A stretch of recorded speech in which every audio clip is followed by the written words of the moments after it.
The statements we're about to show you are from the Holy Quran, and is said to be the official, unchanged, pure word of God, revealed over 1400 years ago.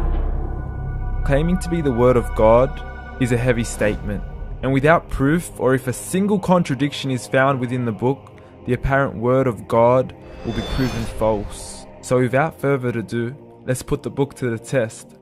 In the 23rd chapter, titled The Believers, from the 12th to the 14th verses, God is said to give a detailed description of how the human being is formed.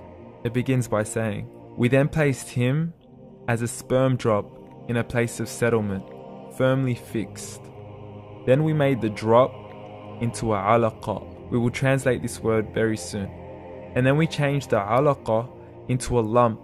Then we made out of that lump into bones. And then we clothed the bones with flesh. Then we caused him to grow and come into being and attain the definitive human form."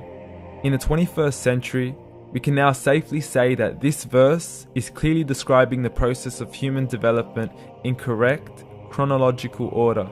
However, what we should be paying attention to in particular is the second stage, referring to the development of the embryo. The specific word used to describe the embryo in this verse is the word alaqa. The word alaqa, when translated into English, can mean three separate things. Firstly, a blood clot, or to be suspended, that is to be hanging or clinging to something, or thirdly and finally, a leech. Now, all three definitions don't come anywhere near what we perceive to be the human embryo. So, why are these words used, and what significance do they share with the human embryo? Can the embryo be described as a blood clot? Well, what do you think? In the third week of embryonic development, a tubular heart joins with the blood vessels to form a primordial cardiovascular system, and by the end of the third week, the blood is circulating and the heart begins to beat on day 21. The first thing that comes to mind in regards to being suspended or hanging is the umbilical cord. But we can't use that example because we are simply referring to step 2, before the baby has even formed. But we now know today that the umbilical cord is formed from the connecting stalk. And the connecting stalk is formed as soon as the embryo is formed. The embryo's connecting stalk has even been described by John Allen and Beverly Kramer as an object to suspend the developing embryo in the extra-embryonic column.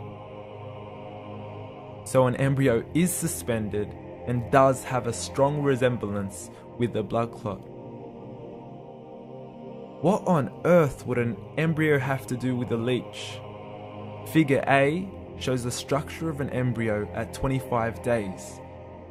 Figure B shows a leech.